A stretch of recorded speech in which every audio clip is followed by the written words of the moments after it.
ठहराव किस तरह से आता है? मतलब हमें तो नहीं, हमें तो होता है कि हम फ़ौरन आज हमने सोचा कुछ, आज हमें टॉपिक मिला है, अगले हफ्ते हम शूट करें, उससे अगले हफ्ते एडिट करें और महीने में हम फिल्म बना के फिल्म फेस्टिवल्स में बेच दें, स्क्रीनिंग्स हो जाएं और फिर उसके बाद हम शौनक बन जाएं। वो ठहराव तो आप अगर रश में ना हो एक तो, और उस लम्हे को फील करें जो आपके सामने हो रहा है, ठीक है, give it time, and like don't be in a rush because these are passion projects. और कभी कभी तो बस हमें ये होता है कि हमें कुछ बनाना है लेकिन पूरा आइडिया भी नहीं आया हुआ होता और सब्जेक्ट ढूंढना तो दूर की बात है। तो मेरे ख्याल से आई थिंक वो ऐसे ही है जैसे अगर एक आर्टिस्ट है और उसको दरख्त बनाना है तो वो फिर अपने दिल से वक्त लगा के उसको बनाएगा जिस भी अंदाज में वो बनाना चाहता है। तो कोई उससे कह तो नहीं सकता कि जैसे हमें तो लोग कहते हैं ना, देखो ऐसा करो एक दरख्त बना दो लेकिन उसके पत्ते पर्पल कर दो और इस तरफ ज़्यादा कर दो और यहाँ पे दरख्त में सुराख है तो चलो बना दो। किसी आर्टिस्ट को तो कोई ऐसे नहीं कहता। अच्छा, फंडिंग के ऊपर आते हैं। अब ये सवाल तो अक्सर आता है कि हमारे पास इतने अच्छे आइडियाज़ हैं, इतनी स्ट्रॉन्ग स्टोरीज़ हैं, इतनी कहानियाँ बताने को हैं, फंडिंग नहीं है, पैसे नहीं है, वो कहाँ से आए और डॉक्यूमेंट्री के लिए कहाँ से आए?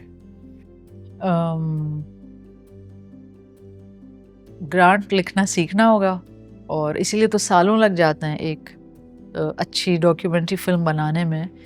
मुझे तो शौनक सेन से थोड़ी इंस्पिरेशन मिली थी और जो मेरे दोस्त हैं सावनिक कौर जिन्होंने अगेंस्ट द टाइड बनाई है, तो ग्रांट के बगैर तो पॉसिबल नहीं है। मतलब it is possible but you know उन्होंने मेहनत करी और ग्रांट लिखे तो उन लोगों को भी काफ़ी ग्रांट मिले लेकिन वक्त लगता है। और फिल्मिंग तो वो शुरू कर देते हैं लेकिन you have to film a lot, so I think थोड़ा दिमाग लगाना होगा, थोड़ी मेहनत करनी होगी वो लिखने में। You know, put your thoughts on paper and at least try because a lot of absolutely fantastic documentaries are being made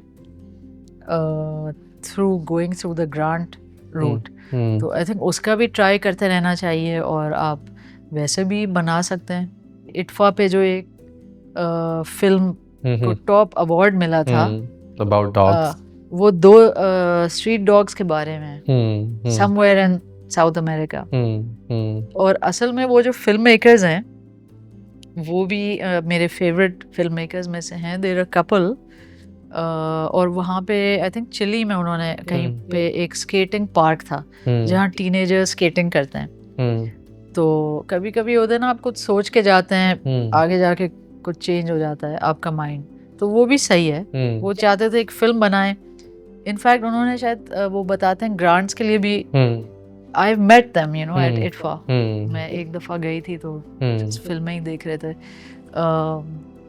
तो वो उनको फिल्म कर रहे थे टीनेजर्स को और काफ़ी उन्होंने फिल्म की, शायद 6 महीने और ग्रांट भी था और वो कर रहे थे। ठीक है, वो खाली वो 2, एक साउंड कर रहा था, एक वहाँ उन्होंने नोट किया कि 2 स्ट्रे डॉग्स रहते हैं उस शहर के स्केटिंग पार्क में।